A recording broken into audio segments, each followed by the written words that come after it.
For a very long time, I assumed that my photos were not good enough because they were technically not perfect enough. My image might have been slightly soft. I didn't maximize the dynamic range of my sensor.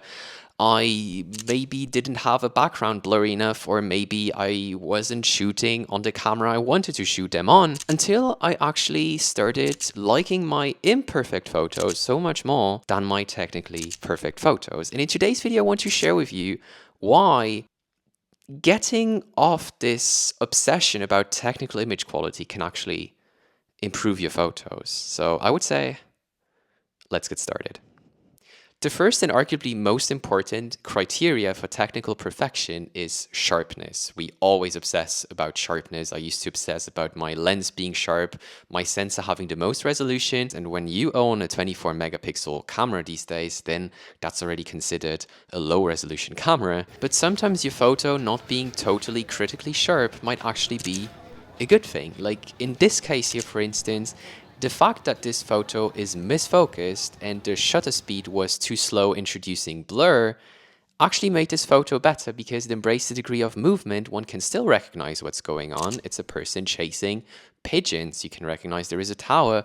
And it just, in my opinion, makes the photo so much better. And the reason why I'm doing this video is because I actually caught myself recently being upset and about to ditch a photo that wasn't sharp, even though it was still perfectly fine, which leads me to the next reason why sharpness is a bit overrated, because in most cases, your photo might be slightly misfocused, but it probably doesn't matter.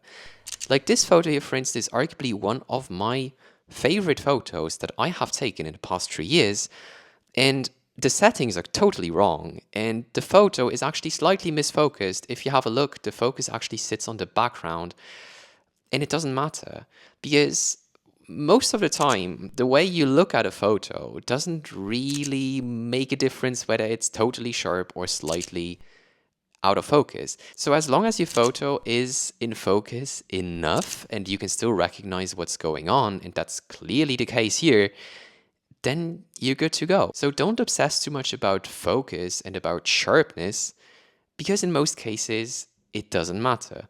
And the same also applies to like resolution and having like 24 megapixels or 61 megapixels of resolution, because for 99% of photography, it doesn't matter because you don't print very large, I assume.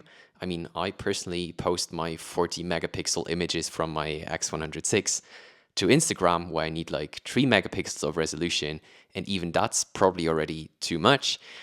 So in most cases, you're probably just throwing away resolution that you didn't really need in the first place, if that makes sense.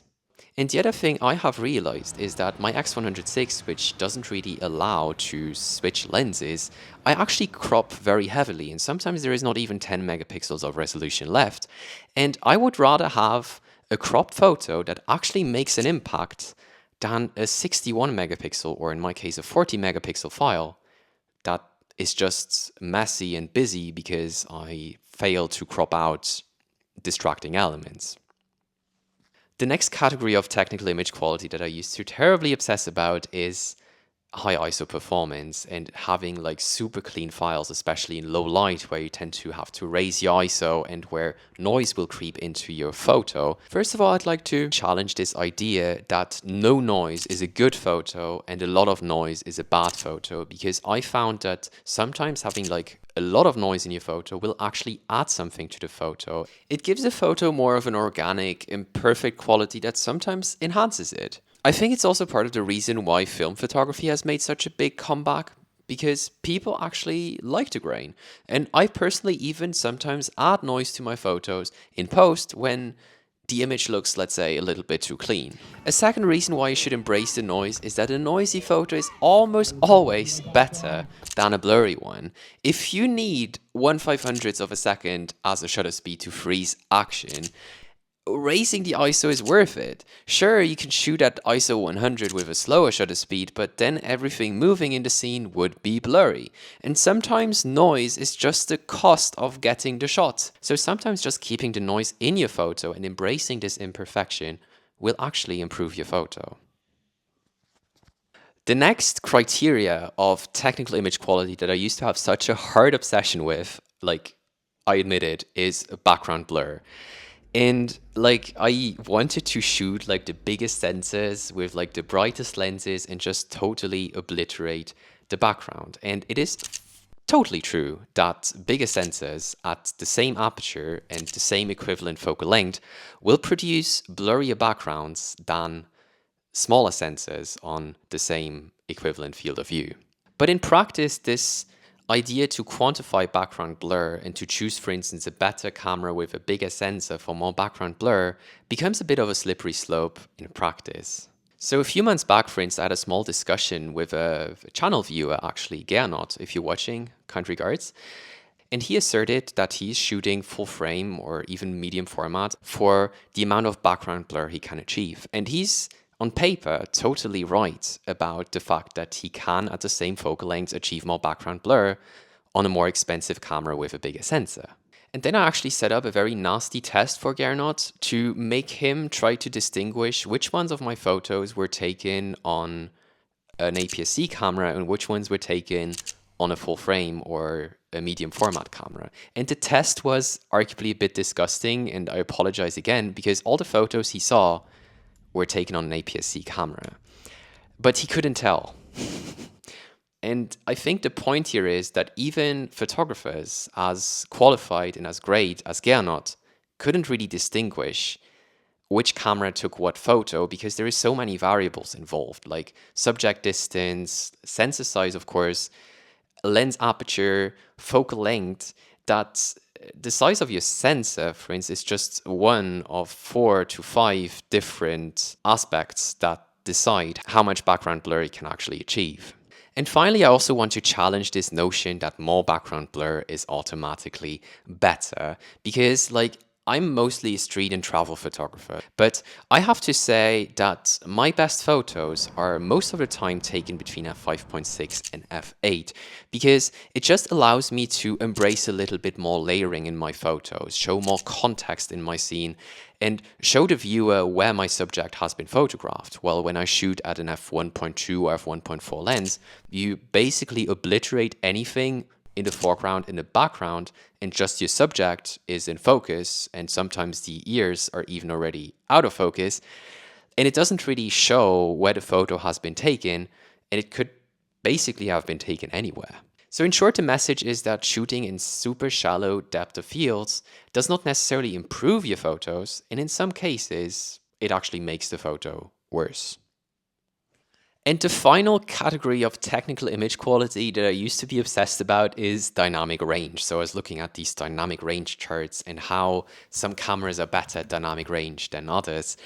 And the best cameras these days actually have 15 stops of dynamic range, whatever that means. And my camera, I think, has like about 14 stops of dynamic range. And the fact is that all cameras these days are so incredible at dynamic range that it's so easy to like even like totally underexposed photos you can absolutely recover. And I don't think it makes a difference anymore whether you have one of these stops more or less. And all the times where I was like, damn it, I wish I had more dynamic range on my sensor, the reality or the issue was not the sensor, but it was the fact that I had actually terribly messed up my exposure, and it was way too dark or way too bright, and I was totally crushing the shadows or totally blown out the highlights. But here again, I want to challenge this belief that more dynamic range is automatically so much better. And the reason for that is that sometimes I see people just totally pushing their dynamic range, so totally like bringing down the highlights, bringing up the shadows, effectively converging all the brightness values of your photo in the middle of their histogram, making the photo look totally flat and very much like the photo was taken on a phone. So similar to like aperture and shooting wide open, just because you can shoot wide open or just because you have a lot of dynamic range doesn't mean that you should use and totally flex that dynamic range. Because in fact, sometimes playing with the natural dynamic range of your sensor makes for so much better photos. And I would even go as far as to say that some of my photos just live and make an impact because I didn't flex the dynamic range of my sensor. So the point of today's video was not really to bash on super expensive gear, because there's definitely use cases where having expensive gear makes total sense. But the point of today's video was mostly to use that expensive gear that you have with restraint, because sometimes just having a lens that opens to f1.2 doesn't necessarily mean that you should actually shoot it most of the time at f1.2, or because you have a camera that gives you 16 stops of dynamic range does not necessarily mean that you should max out these 16 stops of dynamic range, because it can actually make for worse photos. And if you want to see a video in which I try to answer the question as to why we are still obsessed about technical image quality, and also what kind of gear actually matters for general purpose photography, then I invite you to check out this video up here. And with that being said, thank you so much for tuning in today, and I hopefully see you in next week's video. Bye.